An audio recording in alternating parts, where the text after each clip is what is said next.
Cockroach cockroach cockroach ಈಗ ಸದ್ಯಕ್ಕೆ ಇಡೀ ವಿಶ್ವ ಮಟ್ಟದಲ್ಲಿ ಸುದ್ದಿ ಆಗ್ತಿರೋಂಥ ಹೆಸರು ಕಾಕ್ರೋಚ್ ಜನತಾ ಪಾರ್ಟಿ.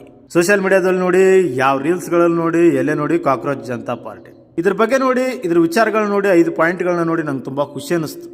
ಆದರೆ ಆಮೇಲೆ ಇದರ ಹಿನ್ನೆಲೆ ತಿಳ್ಕೊಂಡು ಯಾಕಾದರೂ ಇದ್ರ ಬಗ್ಗೆ ತಿಳ್ಕೊಳಕ್ಕೆ ಒಂದು ಟೈಮ್ ವೇಸ್ಟ್ ಮಾಡ್ಕೊಂಡ್ಬಿಟ್ಟೆ ಅನ್ನಿಸ್ತು. ಮೊದಲನೇ ಸಲ ಈ ಅಭಿಜಿತ್ ದಿಪ್ಕೆ ಅವರು 5 ಪಾಯಿಂಟ್ ಹೇಳಿದ್ ನೋಡಿ ಏನೋ ಒಂದು ಹೊಸ ಅಲೆ ಹಬ್ಬಿಸ್ತಾ ಇದೆ ಸೋಷಿಯಲ್ ಮೀಡಿಯಾದಲ್ಲಿ. ಯಾಕಂದ್ರೆ ಜನರಿಗೆ ಅವಶ್ಯಕತೆ ಇದೆ, ನಿರುದ್ಯೋಗ ಸಮಸ್ಯೆ ಇದೆ, ಮತ್ತು ಆಮೇಲೆ ಬಡತನ ಇದೆ, ಜಾತಿ ಭೇದ ಭಾವ ಮಾಡ್ತಾರೆ, ಯೂತ್ಸ್ನ ರಾಜಕೀಯದಲ್ಲಿ ತುಳಿತಾ ಇದಾರೆ, ಹತ್ತಿಕ್ತಾ ಇದಾರೆ, ಇವೆಲ್ಲ ನೋಡಿ ಸೊ ಅವ್ರು ಬಂದಿದ್ ನೋಡಿ ನನಗಂತರೂ ಏನೋ ಒಂದು ಮಾಡ್ತಾ ಇದಾರೆ, ಪ್ರಜಾಕೀಯ ತರ ಇವರು ಏನಾರು ಮಾಡ್ಬೋದು ಅಂತ ಅನಿಸ್ತು. ಈ ಅಭಿಜಿತ್ ದಿಪ್ಕೆ ಅನ್ನೋರು ಸಾಮಾನ್ಯದವನಲ್ಲ. ಈ ವ್ಯಕ್ತಿ 2019ರಲ್ಲಿ ಅಭಿಜಿತ್ ದಿಪ್ಕೆ ಮೇಲೆ FIR ಆಗುತ್ತಂತೆ. ಕಾಶ್ಮೀರ ಅನ್ನೋದು ಸಪರೇಟ್ ಆಗಿರ್ಬೇಕಂತೇಳಿ ಅಲ್ಲಿರುವಂಥ ಜನರಿಗೆ ಸೋಷಿಯಲ್ ಮೀಡಿಯಾದಲ್ಲಿ ಪ್ರಮೋಟ್ ಮಾಡಿ ವಿಷಯ ಸುದ್ದಿ ಹಬ್ಬಿಸ್ತಾ ಇದ್ರಂತೆ. ಯಾರು? ಅಭಿಜಿತ್ ದಿಪ್ಕೆ. ಅದು ಯಾವ ಟೈಮಲ್ಲಿ ಆರ್ಟಿಕಲ್ 370 ಮಾಡಬೇಕಾದ್ರೆ ವೆಸ್ಟ್ ಬೆಂಗಾಲ್ದಲ್ಲಿ BJP ಗೆದ್ದಾಗಿಂದ ತಾಲಿಬಾನ್ ಥರ ಆಗೋಗಿದೆ ಅಂತ ಹೇಳಿದಾರಂತೆ. ಯಾರು? ಈ ಅಭಿಜಿತ್ ದಿಪ್ಕೆ. ಮಮತಾ ಬ್ಯಾನರ್ಜಿಯವರು ತುಂಬ ಧೈರ್ಯವಾಗಿ ಹೋರಾಡಿದ್ರಂತೆ. ಆರ್ಮಿನ ಡಿಪ್ಲಾಯ್ ಮಾಡಿರೋದು ಗಲಾಟೆ ಆಗುತ್ತಂತಲ್ಲ, BJP ವೋಟ್ ಕಂಟ್ರೋಲ್ ಮಾಡೋಕ್ಕೆ ಅಂತಲೂ ಹೇಳ್ಕೊಟ್ಟಿದ್ದಾನೆ ಈ ವ್ಯಕ್ತಿ. ಯಾರು? ಅಭಿಜಿತ್ ದಿಪ್ಕೆ. ಅದಷ್ಟೇ ಅಲ್ಲ, ಅಭಿಜಿತ್ ದಿಪ್ಕೆ ಅನ್ನೋನು ಆಮ್ ಆದ್ಮಿ ಪಾರ್ಟಿಲಿ ಕೆಲಸ ಮಾಡ್ತಿರ್ತಾರೆ. ಸೊ ಅದನ್ನು ಅವ್ರ ಲಿಂಕ್ಡ್ ಇನ್ ಪ್ರೊಫೈಲಲ್ಲಿ ಕೂಡ ಈ ಹಿಂದೆ ಹಾಕ್ಕೊಂಡಿರ್ತಾರೆ. ಇನ್ನೊಂದು ಮೇನ್ ಪಾಯಿಂಟ್ ಹೇಳ್ತೀನಿ ನೋಡಿ ನಿಮಗೆ. ಈ ವ್ಯಕ್ತಿಗೆ ಧುರಂಧರ್ ಮೂವಿನೇ ಇಷ್ಟ ಆಗಿಲ್ವಂತೆ. ಜರ್ಮನ್ ಶೆಪರ್ಡ್ ಮತ್ತು ಧ್ರುವ ರಾತಿನ ಅಡ್ಮೈರ್ ಮಾಡ್ತಾರಂತೆ. ಸೊ ಇದರ ಹಿಂದೆ ಇರೋದು ಆಮ್ ಆದ್ಮಿ ಪಾರ್ಟಿ ಮತ್ತು ಜರ್ಮನ್ ಶೆಪರ್ಡ್ ಅನ್ನೋರು. ಇದರಲ್ಲಿ ಇನ್ನೊಂದು ವಿಷಯ ನಾವು ಗಮನಿಸಬೇಕಾಗುತ್ತೆ. ಚೀಫ್ ಜಸ್ಟಿಸ್ ಅವರು ಅನ್ಎಂಪ್ಲಾಯ್ಡ್ ಯೂತ್ಸ್ನ ಕಾಕ್ರೋಚ್ ಅಂದಿದ್ದು ತಪ್ಪೆ.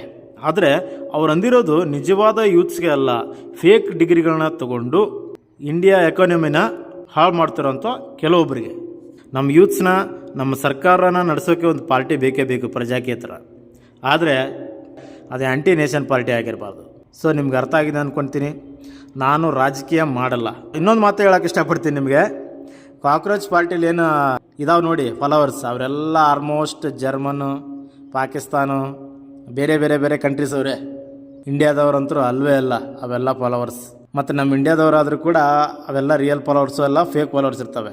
ಫಾಲೋವರ್ಸ್ ಆ್ಯಪಲ್ಲಿ, ಅದು followers.com ಅದು ದುಡ್ಡು ಕೊಟ್ಟು ಕೂಡ ಪರ್ಚೇಸ್ ಮಾಡಿ ಫಾಲೋವರ್ಸ್ ತೊಗೋಬೋದು. ನನಗೇನು ಅನ್ನಿಸ್ತಂದರೆ 2-3 ದಿನದಲ್ಲಿ, 4 ದಿನದಲ್ಲಿ, 1 ವಾರ 10 ದಿನದಲ್ಲಿ ಇಷ್ಟೆಲ್ಲ ಫಾಲೋವರ್ಸು, ಇಷ್ಟೆಲ್ಲ ಮಿಲಿಯನ್ ಗಟ್ಟಲೆ ವ್ಯೂಸ್ ಎಲ್ಲಿಂದ ಬಂದವಪ್ಪ ಅಂತ ಅಂದ್ಕೊಂಡೆ ನಾನು. ಆಮೇಲೆ ಅದ್ರ ಬಗ್ಗೆ ಸ್ಟಡಿ ಮಾಡಿದ್ರೆ ಗೊತ್ತಾಗಿದ್ದು ಫೇಕ್ ಫಾಲೋವರ್ಸ್ ಅಂತೇಳಿ. ದುಡ್ಡು ಕೊಟ್ಟು ಖರ್ಚು ಮಾಡಿ ಆ ಫಾಲೋವರ್ಸ್ನ ತಗೊಂಡು ಒಂದು ದೊಡ್ಡ ಮಟ್ಟದಲ್ಲಿ ಯೂತ್ನ ಸೆಳಿಬೇಕು, ಆ ಥರ ಅಟ್ರಾಕ್ಟ್ ಮಾಡಬೇಕು ಯೂತ್ನ ಅಂತ ಹೇಳಿ ಕಾಕ್ರೋಚ್ ಪಾರ್ಟಿಯವರು ಆ ಥರ ಮಾಡಿದ್ದಾರೆ. ರಾತ್ರಿ ಕೆಲವೇ ದಿನಗಳಲ್ಲಿ ಈ ಕಾಂಗ್ರೆಸ್ ಪಾರ್ಟಿನ, BJP ಪಾರ್ಟಿನ, ಮತ್ತು ಆಮೇಲೆ ದೊಡ್ಡ ದೊಡ್ಡ ಫಾಲೋವರ್ಸ್ನೆಲ್ಲ ಹಿಂದಿಕ್ಕಿ ಮಿಲಿಯನ್ ಗಟ್ಟಲೆ ಫಾಲೋವರ್ಸ್ ಬರ್ತಾ ಇದೆ ಅಂದರೆ ಅದು ಯಾಕೋ ನಂಗೆ ರಿಯಲ್ ಅನ್ನಿಸ್ತಾ ಇಲ್ಲ. ದುಡ್ಡು ಕೊಟ್ಟು ಪರ್ಚೇಸ್ ಮಾಡಿ ಫಾಲೋವರ್ಸ್ನ, ವ್ಯೂಸ್ನ ತೊಗೊಂಡಿರೋದಂತ ನನಗೆ ಅನ್ನಿಸ್ತಾ ಇದೆ.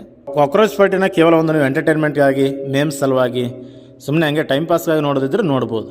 ಆದರೆ ಅದನ್ನು ಸಪೋರ್ಟ್ ಮಾಡ್ತೀವಿ, ಓಟ್ ಹಾಕ್ತೀವಿ ಅನ್ನೋದು ನಿಮ್ಮ ಇಷ್ಟ, ನಿಮ್ಮ ಅವರವರ ಭಾವಕ್ಕೆ ತಕ್ಕಂತೆ. ನೋಡಿ, ಎಷ್ಟೋ ಜನ ಫಾಲೋವರ್ಸ್ ಜಾಸ್ತಿ ಇದ್ದಾರೆ, ಎಷ್ಟೋ ಜನ ಪಬ್ಲಿಸಿಟಿನೂ ಜಾಸ್ತಿ ಇದೆ. ಸೋಷಿಯಲ್ ಮೀಡಿಯಾದಲ್ಲಿ, ಎಂಟರ್ಟೈನ್ಮೆಂಟ್ ಫೀಲ್ಡಲ್ಲಿ ಪಬ್ಲಿಸಿಟಿ ಆದವರೆಲ್ಲರೂ ಪಾರ್ಟಿಲಿ ಗೆದ್ದಿಲ್ಲ. ರಾಜಕೀಯನೇ ಬೇರೆ, ಅದೇ ಬೇರೆ. ಅಷ್ಟು ಸುಲಭನೂ ಅಲ್ಲ. ಮತ್ತು ಆಮೇಲೆ ಜನರ ಮನಸ್ಸಲ್ಲಿ ಹೋಗಿ ಗೆದ್ದೋದು, ಅವ್ರ ಮನಸ್ಸನ್ನ ಅರ್ಥ ಮಾಡ್ಕೊಳ್ಳೋದು, ಅದಕ್ಕೆ ಭಾಳ ಶ್ರಮ, ಎಫರ್ಟ್ ಕೊಡಬೇಕಾಗುತ್ತೆ. ಎನಿವೇಸ್, ಸುದ್ದಿ ಇಷ್ಟ ಆಗಿತ್ತು. ನಿಮ್ಮ ಅಭಿಪ್ರಾಯಗಳು ತಿಳಿಸ್ಬೋದು. ಹೆಚ್ಚಿನ ವಿಡಿಯೋಗಳಿಗಾಗಿ, ಹೆಚ್ಚಿನ ಮಾಹಿತಿಗಾಗಿ ನಮ್ಮ ಚಾನಲ್ನ ಸಬ್ಸ್ಕ್ರೈಬ್ ಮಾಡಿ, ಲೈಕ್ ಮಾಡಿ, ಶೇರ್ ಮಾಡಿ ಅಂತ ಹೇಳಿದ್ರೆ ನಮಸ್ಕಾರ.